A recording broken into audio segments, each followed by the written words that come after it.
اس سے بھی بڑھ کے وہ اجر اور ثواب کو پالے، یعنی اس سے بھی بڑی چیز۔ تو صحابہ نے عرض کی یا رسول اللہ کیوں نہیں؟ فرمایا جو صبح کی نماز پڑھے پھر بیٹھ کے اللہ کا ذکر کرتا رہے یہاں تک کہ آفتاب طلوع کر لے، اور پھر وہ جلد واپس ہونے والے اور زیادہ غنیمت والے اس لشکر سے بھی زیادہ افضل اور اعلیٰ یعنی طلوع ہو جائے اس کے بعد وہ نفل پڑھے، ذکر و اذکار کرتا رہے، اشراق پڑھے تو یہ اس مال غنیمت جو تمہیں ملی ہے اس سے بھی زیادہ افضل ہے، یہ جو لشکر آیا ہے جلدی اس سے بھی زیادہ افضل ہے۔ تو بہرحال ذکر و اذکار نماز کے بعد یہ عبادت میں سے ایک عظیم عبادت ہے۔ اور میں نے ایک حدیث پڑھی تھی کہ فرض نماز کے بعد جو دعا کی جاتی ہے، جو ذکر کیا جاتا ہے وہ زیادہ قبول ہوتا ہے، کیونکہ فرض نماز اللہ نے ان اوقات میں فرض کیے ہیں جو قبولیت والے وقت ہیں، یہ بات یاد رکھیں۔ تو اس لیے آپ ذکر و اذکار کر سکتے ہیں۔ ہاں حضور کی عادت کریمہ تھی جواز کے لیے، کبھی حضور مختصر ذکر کرتے تھے اور کبھی آپ جو ہے وہ لمبا بھی کر لیا کرتے تھے، اس میں کوئی حرج نہیں ہے۔ اچھا ایک بات، دوسری بات اس میں یہ بھی یاد رکھنے کی ہے کہ یہ جو وظائف بتائے جاتے ہیں نا بزرگوں کی طرف سے یا حدیث کے اندر آتے ہیں، حدیث کے اندر ایک روایت یہ بھی ہے کہ ہر نماز کے بعد 10 مرتبہ لا الہ الا اللہ، 10 مرتبہ درود شریف اور 10 مرتبہ یا حیو یا قیوم، یہ بھی حدیث سے ہے کہ حضور اس کو بھی پڑھا کرتے تھے، اور یہ بہت سے بزرگ یہ وظیفہ دیتے بھی ہیں۔ مثلا گولڈ شریف ہے، وہاں جو بھی مرید ہوتا ہے وہاں وہ یہی وظیفہ دیتے ہیں، ان کے ماننے والے جتنے بھی اس حدیث پہ عمل کرتے ہیں، ٹھیک ہے نا جی۔ تو اس کے علاوہ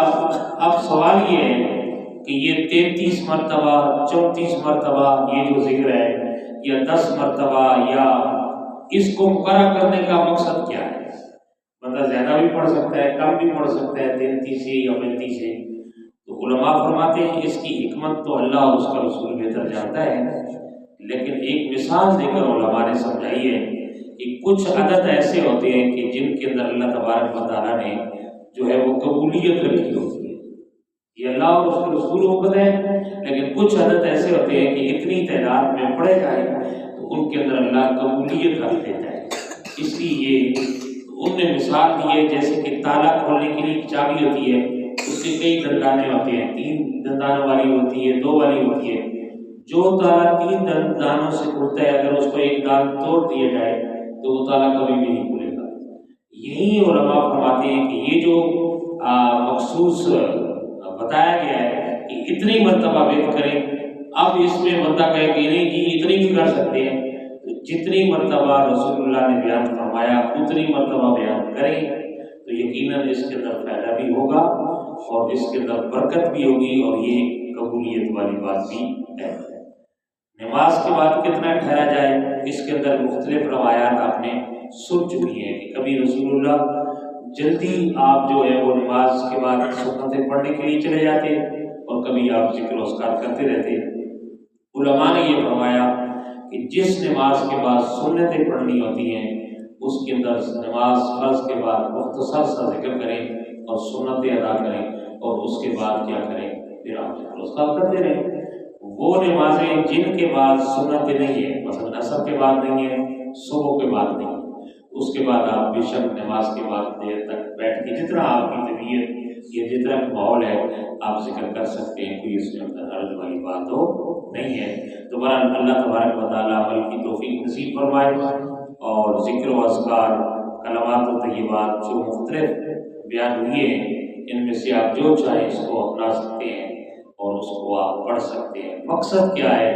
رب کی تعریف و توصیف کر کے رب کو راضی کرنا، اپنے لیے بخشش و مغفرت کا